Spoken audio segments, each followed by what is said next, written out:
आप सभी को मेरा प्यार भरा नमस्कार। आज इंडियन कॉन्स्टिट्यूशन के एक बहुत ही महत्वपूर्ण फंडामेंटल राइट के विषय में आज हम एक संक्षिप्त में चर्चा करेंगे और साथ ही साथ ये भी देखेंगे कि सुप्रीम कोर्ट ने और हाई कोर्ट ने उसके संबंध में कौन कौन से दिशा निर्देश जारी किए। तो आज हम चर्चा करेंगे राइट अगेंस्ट एक्सप्लॉयटेशन की, शोषण के विरुद्ध अधिकार।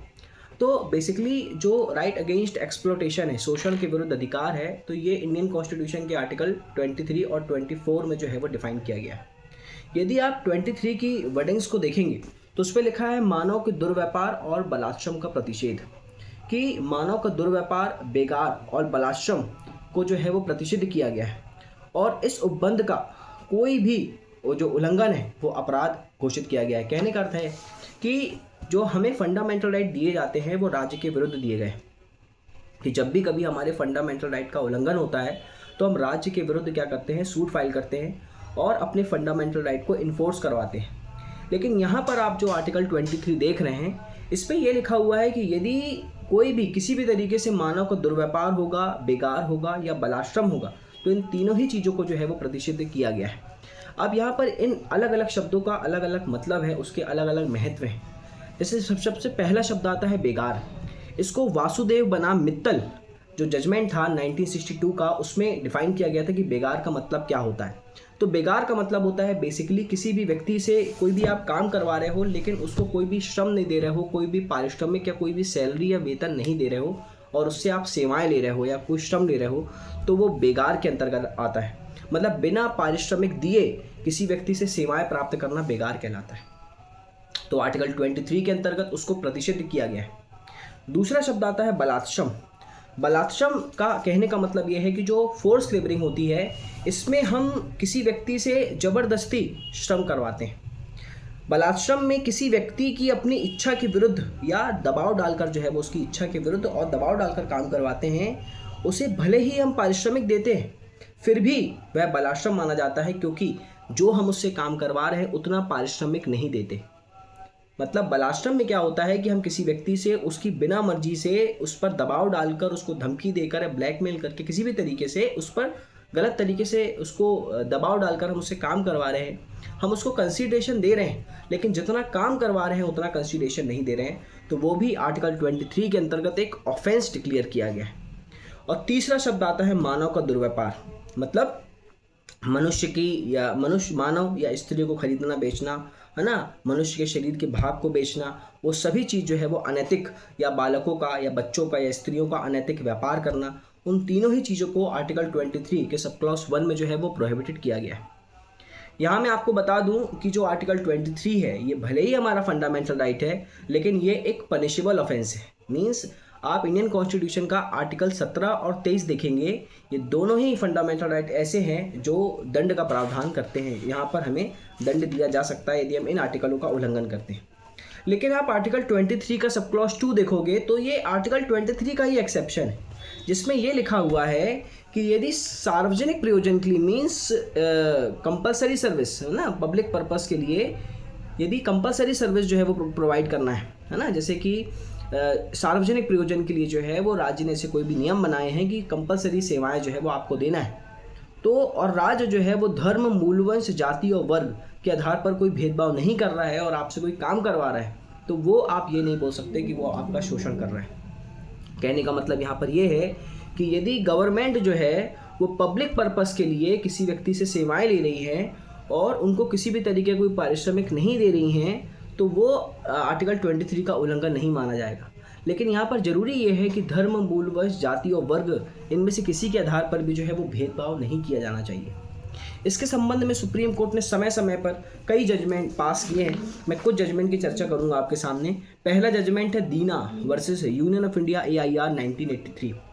इस जजमेंट में सुप्रीम कोर्ट ने स्पष्ट किया कि उचित पारिश्रमिक दिए बिना कैदियों से काम करवाना, जो जेल में कैदी बंद हैं या जो कठोर कारावास की सज़ा काटते हैं जेल में, उनसे जो है वो काम लिया जाता है, श्रम लिया जाता है।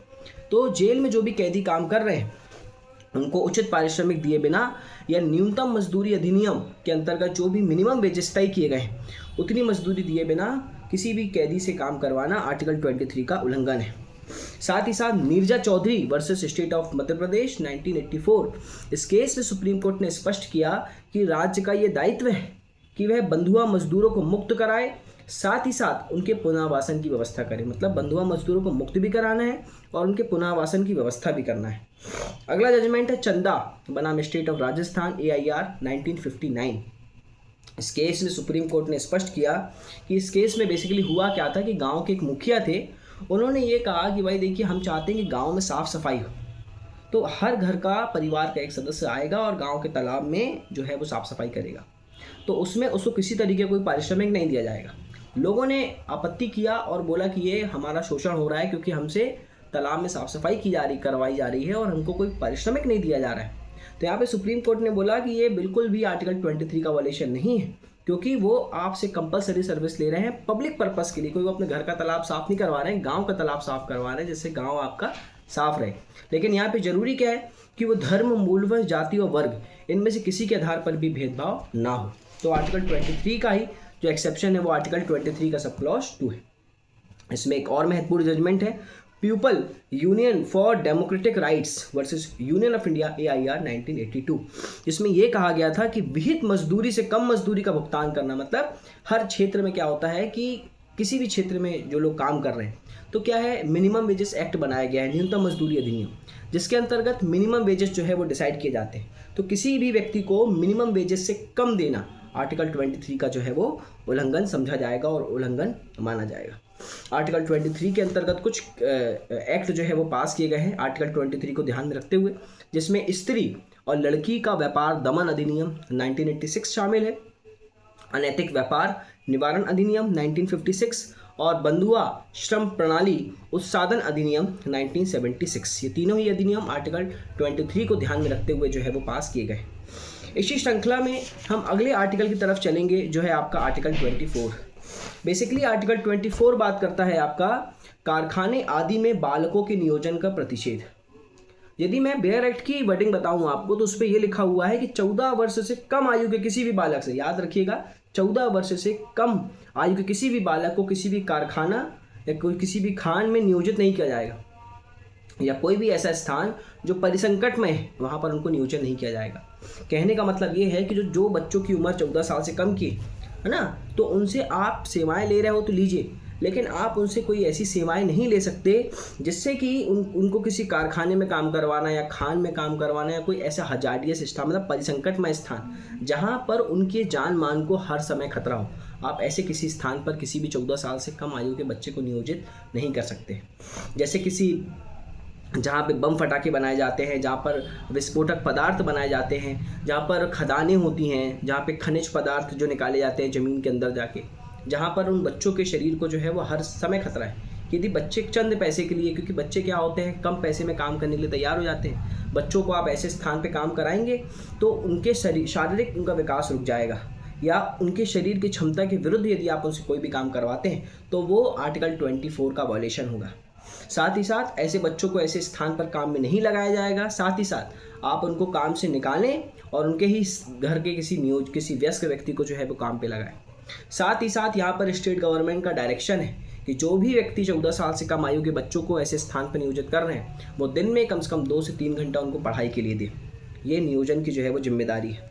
आर्टिकल 24 को ध्यान में रखते हुए कुछ अधिनियम पारित किए गए हैं, जिसमें पहला है बालक नियोजन अधिनियम 1938, भारतीय कारखाना अधिनियम 1958, खान अधिनियम 1952 और शिशु अधिनियम 1961। ये वो अधिनियम है जहां पर बालकों को अलग अलग तरीके से जो है वो परिभाषित किया गया है और बालकों के संरक्षण के लिए जो है वो इन अधिनियमों में जो है वो प्रावधान दिया है, जो आर्टिकल 24 और आर्टिकल 39 से जो है वो कोरिलेट करते हैं।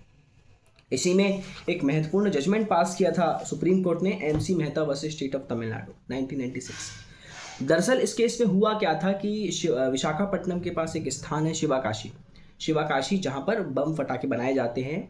तो वहाँ पर क्या हो रहा था कि 14 साल से कम आयु के बच्चों को नियोजित करके काम करवाया जा रहा था। तो सुप्रीम कोर्ट में MC मेहता ने जो है वो सूट फाइल किया और उस चीज़ को जो है वो रोका कि आप किसी भी ऐसे स्थान पर जहाँ पर बम फटाके या विस्फोटक पदार्थ बनाए जा रहे हैं, आप किसी भी बालक को जो है वो नियोजित नहीं कर सकते।